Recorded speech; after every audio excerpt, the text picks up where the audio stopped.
الحمد لله رب العالمين الصلاة والسلام على رسوله الكريم وعلى آله وصحبه أجمعين وعلى من تبعهم بإحسان إلى يوم الدين أما بعد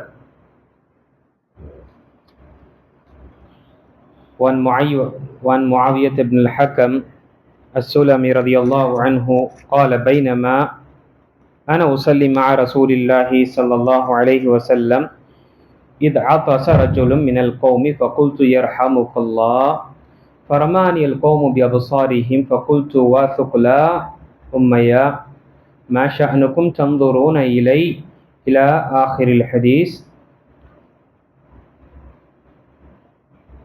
رواه مسلم. பிரியத்துக்குரிய அல்லாஹ் அடியார்களே, இன்று பார்க்கக்கூடிய ஒரு நீண்ட ஹதீஸு உபதேசம் செய்தல் அதில் நடுநிலையுடன் இருத்தல் என்ற தலைப்பில் நாம் பார்த்து கொண்டு வருகிறோம். இதில் முஆவியா பின் ஹக்கம் ரலியல்லாஹு அவர்கள் தன்னுடைய சம்பவத்தை பதிவு செய்கின்றார். நீண்ட ஹதீஸிற்கு சுருக்கமான முறையில் தெரியப்படுது. முஆவியா பின் ஹக்கம் ரலியல்லாஹு அவர்கள் கூறுகின்றார், நான் தொழுகையில நபி ஸல்லல்லாஹு அலைஹி வஸல்லம் தொழுது கொண்டிருந்தேன். அப்போ அங்கு ஒருவர் தும்மினார்.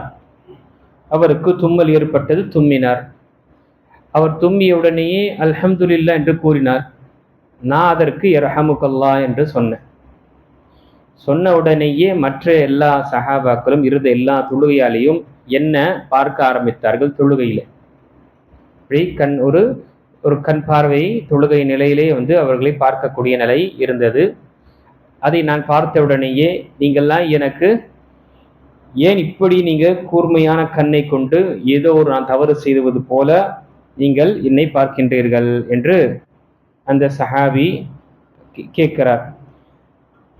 அப்பொழுது மக்கள் தங்களின் கைகளால் தங்களின் தொடையில் தட்ட ஆரம்பித்தார்கள். தொழுகையில இது அனைத்துமே நடக்கின்றது. இப்போ இருக்கக்கூடிய முசல்லின்கள் என்ன செய்யாங்க, இவர் பேச ஆரம்பிக்கும் பொழுது அனைவரும் என்ன செஞ்சாங்க, அவரை மௌனப்படுத்துவதற்காக தட்ட ஆரம்பித்தார்கள். இந்த தட்டிய ஒரு விஷயத்தை உணர்ந்தவுடனே அவர் மௌனமாக ஆகிவிட்டார். பிறகு நபி ஸல்லல்லாஹு அலைஹி வஸல்லம் அவர் இவ்வாறு செமிச்சை செய்வதை கண்டு நான் வாய் மூடி விட்டேன். நபி ஸல்லல்லாஹு அலைஹி வஸல்லம் அவர்கள் தொழுகையை முடித்து விட்ட போது, என் தாயும் தந்தையும் அவர்களுக்கே அர்ப்பணமாகட்டும், இதற்கு முன்போ பின்போ அவர்களை விட மிக அழகாக கற்றுத்தரும் நபர் ஒருவரையும் நான் கண்டதில்லை. அல்லாஹ் மீது சத்தியமாக அவர்கள் என்னை விரட்டவும் இல்லை, அடிக்கவும் இல்லை, திட்டவும் இல்லை. நிச்சயமாக இது தொழுகையாகும். இதில் மனிதர்களின் பேச்சு எதுவும் கூடாது. இதில் தஸ்பீர், தக்பீர் மற்றும் குர்ஆன் ஓதுதலும் மட்டுமே உண்டு என்று நபி ஸல்லல்லாஹு அலைஹி வஸல்லம் எனக்கு கூறினார்கள், அல்லது இது போன்று கூறினார்கள். பிறகு அந்த சஹாபி கேட்கின்றார், இறை தூதர் அவர்களே, நான் அறியாமை காலத்திற்கு அருகில் உள்ளவன்.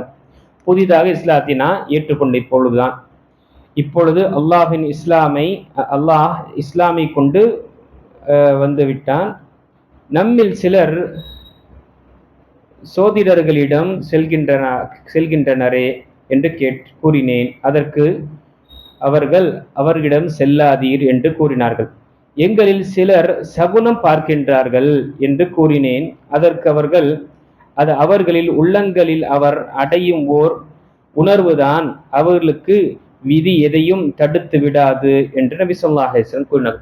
இந்த நீண்ட சம்பவம், இதுல அந்த சஹாபி பாருங்க, புதுசாக இஸ்லாத்தை தழுவினார்கள் என்று அவருக்கு தெரியப்படுத்தி விட்டார்கள். அதனால்தான் அந்த விஷயம் தொழுகையில அவர் யர்ஹமுக்கல்லாஹ் என்ற இந்த பதில் சொல்வதும், பிறகு மற்ற மக்கள் அவர்களை பார்க்கும் பொழுது அது வார்த்தை தொழுகையில பேசக்கூடிய நிலையெல்லாம், இதெல்லாம் என்ன, அவர்கள் புதிதாக இஸ்லாத்தை தழுவிய காரணத்தினால் தெரியாம இருந்தது. அப்போ இங்கு முதல் விஷயம், கண்ணியத்துக்குரிய அல்லாஹ் அடியார்களே, தொழுகையில் ஒருவர் தும்மினார் என்றார், அவருக்கு அனுமதி இருக்கின்றது அல்ஹம்துலில்லாஹ் என்று மௌனமாக அவர் சொல்வது அனுமதிக்கு சப்தமாக சொல்ல வேண்டும் கிடையாது. அவர் தும்பினார் என்றால், தும்மல் ஏற்பட்டதென்றால் மௌனமாக என்ன செய்யலாம், அல்ஹம்துலில்லாஹ் என்று சொல்லலாம். ஆனால் தொழுகையில் இருக்கக்கூடியவர்கள் அதை கேட்டாலும் என்ன செய்யக்கூடாது, பதில் சொல்லக்கூடாது. ஏனென்றால் இந்த பதில் சொல்வது இது அனைத்தும் என்ன பேச்சாக இருக்கும், தொழுகையில அது கூடாது. ஏன்னா நபி ஸல்லல்லாஹு அலைஹி வஸல்லம் இந்த சஹாபியை வந்து என்ன செஞ்சாங்க, இப்படி செய்யக்கூடாதுன்னு சொன்னாங்க. யார் தும்மினாரோ அவர் அல்ஹம்துலில்லாஹ் என்று சொன்னாரோ அவரை நீங்க இப்படி சொல்லக்கூடாது என்று சொல்லவில்லை. அப்போ ஏனென்றால் தொழுகையில அல்லாஹ்வை தஸ்பீயும் அல்லாஹ்வை திக்ரு செய்யக்கூடிய குர்ஆனை ஓதக்கூடிய விஷயம் அனுமதிக்கப்பட்டது. இப்படி ஏற்பட்டதுன்னா நாம பொதுவாக பழக்கத்துல நம்ம என்ன செய்வோம், தொழுகையில் இருக்கும் பொழுதும் அல்ஹம்துலில்லாஹ் என்ற அந்த வார்த்தை வந்துவிடும். இது அனுமதிக்கப்பட்டது. ஆனால் பதில் நம்ம சொல்லக்கூடாது. இரண்டாவது விஷயம், இங்கு தொழுகையில் அறியாமை காரணத்தினால தெரியாத ஒருவர் பேசிவிட்டார் என்றால் அவருடைய தொழுகை என்னாகாது, பாத்திலாகாது, வீணாகாது. ஏனென்றால் இந்த சஹாபி பாருங்க, முஆவியா பின் ஹக்கம் ரலியல்லாஹு அன்ஹு அவர்கள் அறியாமையில பேசிட்டாங்க. அவர்கள் என்ன நினைச்சாங்க, தொழுகையில பேசக்கூடிய அந்த இருக்கு என்று நினைத்து அவர்கள் இப்படி சொல்லும் பொழுது நபி ஸல்லல்லாஹு அலைஹி வஸல்லம் தொழுகையில பேசக்கூடாது என்று கூறினார்கள். ஆனா என்ன செய்யல, திரும்ப போய் தொழுங்க என்று நபி ஸல்லல்லாஹு அலைஹி வஸல்லம் அங்கு சொல்லவில்லை. அப்போ ஒருவர் அறியாமையில அவர் என்ன செய்யறாரு, பேசிடுறாருன்னா அது என்ன, அந்த தவறு வந்து அல்லாஹ் தஆலா மன்னிக்கக்கூடியவனாக இருக்கின்றான். மூன்றாவது விஷயம், இங்கு தொழுகையுடைய விஷயத்தில் சில அசைவுகள், தொழுகையின் நேரத்தில் சில அசைவுகள் தொழுகையை வீணாக்காது. இப்போ இங்க என்ன செஞ்சாங்க, இருந்த தொழுகையாளி தன்னுடைய தொடையை அடிக்க ஆரம்பித்தார்கள். இப்போ சில அசைவுகள் தொழுகையை வீணாக்காது. ஆனால் ஒருவர் எந்த ஒரு காரணமின்றி சும்மாவே நின்று கொண்டிருக்கும் பொழுது அவர் அதிகமான அசைவு செய்யும் பொழுது அவருடைய தொழுகை வீணாகக்கூடிய நிலை ஏற்படும். இப்போ இங்கு அவசியமாக இருந்தால் அல்லது குறைவாக இருந்தால் அனுமதிக்கப்பட்டது. அவசியமாக என்றால் எப்பொழுது, ஏதோ ஒரு விஷஜந்து வந்துருச்சு, தொழுகையிலே வந்துருச்சு, அதை அடிக்கலாமா என்றால் நாம் அடிக்கலாம். அதை நாம அங்க நேரத்தில் வந்து நம்ம என்ன செய்ய தேவையில்லை, குறைவான அசைவு செய்ய வேண்டும் என்ற அவசியம் கிடையாது. போயிட்டு எடுத்துட்டு வந்து அடிச்சுட்டு திரும்பவும் அதே தொழுகையில் நம்ம நிற்கலாம். இது அவசரத்திற்கு அனுமதிக்கப்பட்டதாக இருக்கின்றது. இதுவும் நம்ம அறிவு. அதே போல இந்த ஹதீஸ்களில் நாம் பார்த்த அழகான ஒரு விஷயம் என்பது, அல்லாஹ்வுடைய தூதர் ஸல்லல்லாஹு அலைஹி வஸல்லம் அவர்கள் எவ்வளவு அழகாக அந்த சஹாபிக்கு கற்றுத்தராங்க பாருங்க. நபி ஸல்லல்லாஹு அலைஹி வஸல்லம் அவர்களை ஏசவும் இல்லை, திட்டவும் இல்லை, விரட்டவும் இல்லை, எதுவுமே செய்யாம அழைத்து, இது தொழுகை, இந்த தொழுகையில இப்படிதான் இருக்கணும், இந்தந்த விஷயங்கள் செய்யக்கூடாது என்று அழகாக அங்கு உபதேசம் செய்தார். அப்போ அறியாமை இருக்கக்கூடியவர்கள், அது தெரியவில்லை என்றால் ஜாஹிலாக இருக்கும் பொழுது என்ன செய்ய வேண்டும், அவருக்கு நல்ல முறையாக அவருக்கு கல்வி தர வேண்டும், அவர்களுக்கு புரிய வைக்க வேண்டும். இந்த விஷயம் வந்து ஒரு பாமர மனிதர்களுக்கு ஏற்பட்டதுன்னா நாம் அந்த விஷயத்தை புரிய வைக்க வேண்டும். கோபம் கொள்வதனாலோ அவரை விரட்டுவதனாலோ எந்த ஒரு பிரயோஜனம் கிடையாது. அதை பார்த்துதான் என்ன செஞ்ச அந்த சஹாபி ரலியல்லாஹு அன்ஹும் அவர்கள் என்ன சொன்னாங்க, இவர்களை போல முஅல்லிம், சிறந்த ஒரு முஅல்லிமி இதற்கு முன்னால் நான் பார்த்தது கிடையாது, இதற்கு பின்னால் நான் பார்த்தது கிடையாது. அவ்வளவு எனக்கு அழகான முறையில எனக்கு உபதேசம் செய்தார்கள், எனக்கு அழகான முறையில் எனக்கு என்ன செய்தார்கள், நசீஹா செய்தார்கள் என்று நபி ஸல்லல்லாஹு அலைஹி வஸல்லம். இப்போ இங்கு நான்காவது விஷயத்தை பார்க்கும் பொழுது, தொழுகையில நாம திக்ர் செய்வதும் தஸ்பீ செய்வதும் குர்ஆனை ஓதுவதுதான் அனுமதிக்கப்பட்டது. இப்போ குர்ஆனை ஓதுவது என்று சொல்லப்படும் பொழுது அது இமாமுக்கு பின்னாலாக இருக்கட்டும், தனியாக தொழக்கூடியவர்களாக இருக்கட்டும், சப்தமாக தொழக்கூடிய தொழுகையாக இருக்கட்டும், மௌனமாக தொழக்கூடிய தொழுகையாக இருக்கட்டும், அப்படிப்பட்ட அந்த தொழுகையில முக்ததீன்கள், பின்னாடி பின்பற்றக்கூடியவர்கள், முசல்லீன்களுக்கு சூரத்துல் ஃபாத்திஹா ஓதுவது அனுமதிக்கப்பட்டது.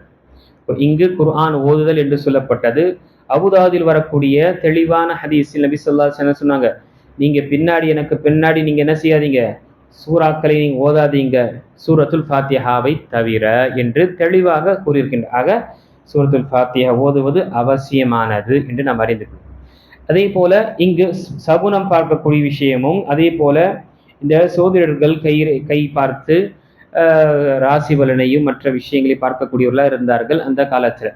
சஹாபி என்ன செய்யறாங்க, இங்கு நம்மில் சிலர் இப்படி என்ன இருக்கிறாங்க, அவங்களுக்கு தெரியல, இஸ்லாத்தை புதுசாக ஹதீஸும் பில் அஹ்தி இஸ்லாம் என்று சொல்லும்போது புதுசாக தான் இஸ்லாத்தை ஏற்றுக்கொண்டாங்க.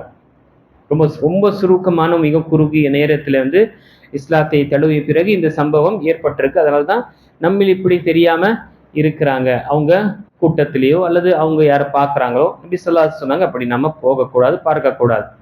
அதே போல சகுனம் பார்ப்பது.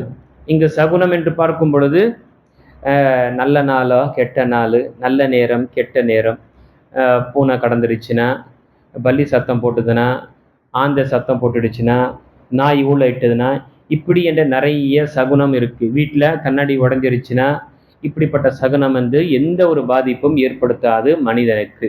இது அவனுடைய அவனுடைய ஒரு கற்பனை தானே தவிர இதனால விதி எதுவுமே மாறாது. அல்லாஹு தஆலா அவனுக்கு என்ன நிர்ணயித்திருக்கின்றானோ அது நடந்தே தீரும். இந்த ஒரு விஷயத்தினால எந்த ஒரு மாற்றம் ஏற்படாது. ஏனென்றால் அந்த காலத்துல சகுனத்தை பார்க்கக்கூடியவர்களா இருக்கு. இங்கேயும் என்ன இருக்கிறாங்க, சகுனம் பார்க்கறாங்க. கருப்பு பூனை பார்த்தா என்னப்பா, வேலையே ஆகாது. 3 பேர் போனா வேலை உருப்படாது, இப்படி சொல்றான். ஆனா ஹதீஸ்ல வரக்கூடிய வார்த்தை என்ன, தனியாக போனா அவனுக்கு கூட ஷைத்தான் இருப்பான். 2 பேர் போனா கொஞ்சம் ஷைத்தான் தூரமாக இருப்பான். 3 பேர் போனும் பொழுது அந்த செயல்கள் பாதுகாப்பாக இருக்கும். அந்த நபர், அந்த கூட்டம் பாதுகாப்பா இருக்கும். நம்ம இங்க என்ன, 3 பேர் போனா உருப்படாது என்று சொல்லணும். அதே போல அந்த பூனை கடக்கும் பொழுதும் என்ன செய்யறாங்க, போன காரியம் நடக்காது என்று திரும்பி வராங்க. அந்த பாவம் எலி கடைகள்னு சொல்லிட்டு பூனை இங்க அங்கன்னு சொல்லிட்டு தள்ளாடிட்டு இருக்கு. அதை பார்த்துட்டு சகுனத்தை பார்த்து என்ன செய்யறாங்க மக்கள். இப்படி ஒரு விஷயம் இருக்கு. இதனால என்ன, அவர்களுடைய அந்த ஈமானுடைய விஷயம் பலவீனம் ஆகின்றது. இதற்கும் அதே போல விதியுடைய விஷயத்தில் எந்த ஒரு மாற்றம் தராது. அதே போல நட்சத்திரம், கோள்கள், இதற்கும் மனிதனுடைய வாழ்க்கையில் ஏற்படக்கூடிய மாற்றங்களுக்கும் ஏற்றத்தாழ்வுக்கும் எந்த ஒரு தொடர்பும் கிடையாது என்று நாம புரிந்து கொள்ள வேண்டும். அல்லாஹு தஆலா சொல்லக்கூடியவனுக்கும் கேட்கக்கூடிய அனைவருக்கும், நாம் அறியாமை இருக்கக்கூடியவர்களுக்கு ஏதாவது ஒரு விஷயம் தவறு செய்தார்கள் என்றால் அழகிய முறையில் அந்த தவறை நாம அவர்களுக்கு நினைவுபடுத்தி நல்ல ஒரு விஷயத்தை நாம கற்றுக் கொடுக்கக்கூடியவர்களாக நம்மை ஆக்கல்வானாக. அதே போல இந்த ஹதீஸில் சொல்லப்பட்ட இந்த விஷயங்களை நாம புரிந்து நம்முடைய வாழ்க்கையில அல்லாஹு தஆலாவை ஏற்றுக்கொண்ட அந்த தௌஹீது நிலையாக நாம இருப்பதற்காகவும் துவா செய்ய வேண்டும். அதற்காக முயற்சியும் நாம எடுத்துக்கொண்டே இருக்க வேண்டும்.